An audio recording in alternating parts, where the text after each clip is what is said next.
نحمدہ ونصلی علی رسولہ الکریم اما بعد فاعوذ باللہ من الشیطان الرجیم بسم اللہ الرحمن الرحیم۔ روزے کی حالت میں کون سے کام ہیں جو ناجائز ہیں؟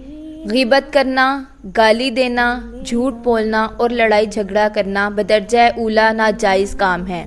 حضرت ابو ہریرہ رضی اللہ تعالیٰ عنہ سے روایت ہے کہ رسول اکرم صلی اللہ علیہ وآلہ وسلم نے فرمایا، جو شخص روزے کی حالت میں جھوٹ بولنا اور اس پر عمل کرنا ترک نہ کرے تو اللہ تعالیٰ کو اس بات کی کوئی حاجت نہیں ہے کہ وہ کھانا پینا چھوڑ دے۔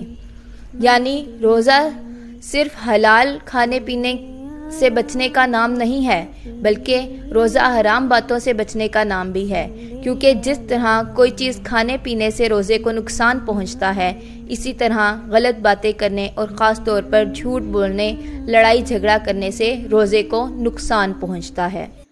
حضرت ابو ہریرہ رضی اللہ تعالیٰ عنہ سے روایت ہے، رسول اکرم صلی اللہ علیہ وآلہ وسلم نے فرمایا، روزہ ڈھال ہے، لہٰذا جب کوئی روزہ رکھے تو فحش باتیں نہ کرے، بےہودہ پن نہ دکھائے۔ اگر کوئی دوسرا روزہ دار سے کچھ کہے یا جھگڑے تو روزہ دار کہے کہ میں روزے سے ہوں۔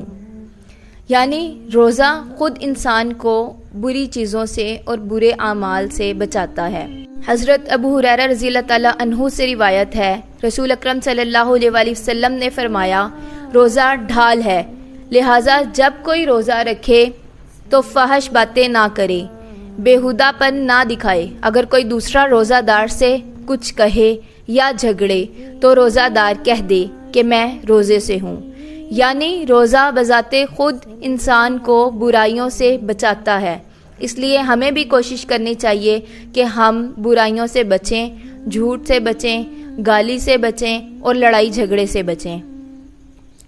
اسی طرح حضرت ابو ہریرہ رضی اللہ تعالیٰ عنہ سے روایت ہے کہ نبی کریم صلی اللہ علیہ وآلہ وسلم نے فرمایا، روزہ کھانے پینے سے رکنے کا نام نہیں، بلکہ بےہودہ اور فحش کاموں سے رکنے کا نام ہے۔ لہٰذا اگر کوئی روزہ دار سے گالی گلوچ کرے یا جہالت سے پیش آئے تو اسے کہہ دینا چاہیے کہ میں روزے سے ہوں۔ یعنی اگر آپ سے کوئی لڑائی جھگڑا کرنا چاہتا ہے یا کوئی آپ سے اس طرح کی بات کرے کہ آپ کو لگے کہ اس کے جواب میں میرے روزے کو نقصان ہو سکتا ہے، تو آپ خاموش رہیں اور اس سے کہیں کہ میں روزے سے ہوں۔ اس طرح سے آپ خود کو بچائیں اور اپنے روزے کو بچائیں، برائیوں سے بچیں، دعا کریں، ہمیں بھی دعا میں یاد رکھیں۔